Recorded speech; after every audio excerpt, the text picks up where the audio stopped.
परिस्थितियों में उस समय पर चरम सीमा पर महंगाई थी, चरम सीमा पर बेरोजगारी थी, चरम सीमा पर भ्रष्टाचार था और न जाने कितना उनके साथ देश के समाजवादी नेताओं को जेल जाना पड़ा, इमरजेंसी लगी। और जिस समय वो पीजीआई अस्पताल में थे उस समय जो उन्होंने जेल डायरी लिखी उसमें लिखा कि मैं कैसे सोच सकता हूँ एक लोकतांत्रिक देश में इमरजेंसी लग जाएगी। उसमें न जाने कितने लोगों को जेल भेजा गया, कई लोग कई वर्षों रहे और उस पीड़ा को, उस तकलीफ और परेशानी को जीवन भर नहीं भूल पाए। लेकिन जो नारा दिया था संपूर्ण क्रांति का, जो जगाने का काम किया था, उसमें परिवर्तन लाने का काम हुआ और किया जनता ने। जनता की शक्ति के सामने सरकार की शक्ति का कुछ असर नहीं है। मुझे दुख इस बात का है कि पुलिस लगा करके यहाँ रोक रहे हैं, अधिकारी इस बात के लिए तैयार नहीं है कि किससे पूछें। तो कम से कम ये देश की और प्रदेश की जनता जाने और लोग जाने आखिरकार कौन रोक रहा है, कौन रोक रहा था। इसलिए मजबूरी में जिस तरीके से हर बार माल्यार्पण करने हम समाजवादी लोग आते थे, मुझे याद है जब उद्घाटन हुआ था नेताजी यहाँ आए थे, नेताजी से मैंने उद्घाटन करवाया था।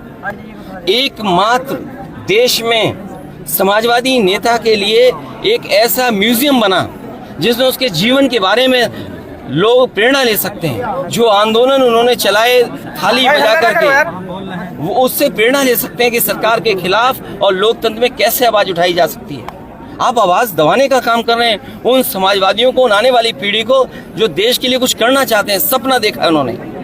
ये वही म्यूजियम है जो पूरे उनके जीवन के बारे में बताता है, उसको बंद कर रहे हैं। अपनी कौन सी नाकामी छिपा रहे हैं, अपनी कौन सी ऐसी चीज छिपा रहे हैं जिससे जनता को नहीं आने देते। न केवल ये म्यूजियम जो पीछे बड़ी इमारत है, बड़ी बिल्डिंग है जो कभी नेताजी ने, जॉर्ज फर्नांडिस ने और उस समय के समाजवादी लोगों ने इसका शिलान्यास किया था।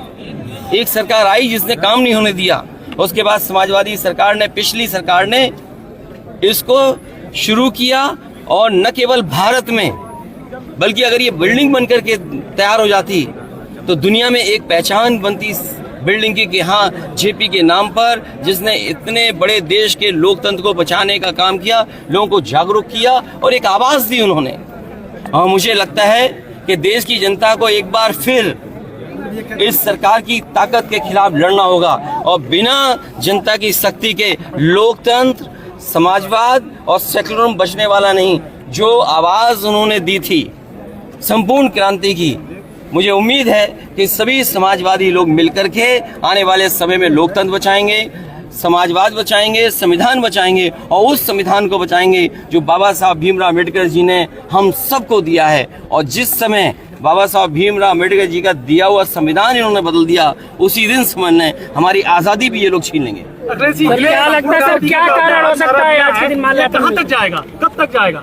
पत्रकार साथियों, उसमें तो आप में से भी बहुत से ऐसे लोग थे जो इस आंदोलन में जुटे थे।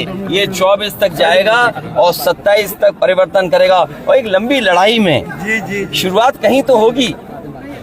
एक लंबी लड़ाई में जो 140 करोड़ का देश है, एक लंबी लड़ाई है। अगर हम दुनिया के पैमाने पे देखें, हमारी शिक्षा कहाँ है, हमारे यहाँ आपके स्वास्थ्य सेवाएं कहाँ हैं, बेरोजगारी चरम सीमा पर। तो ये इतने बड़े देश के लिए अगर आज सोचेंगे तो मैं समझता हूँ अगर सपना देखेंगे सब लोग तो पूरा एक दिन जरूर होगा। जयप्रकाश नारायण अखिलेश यादव।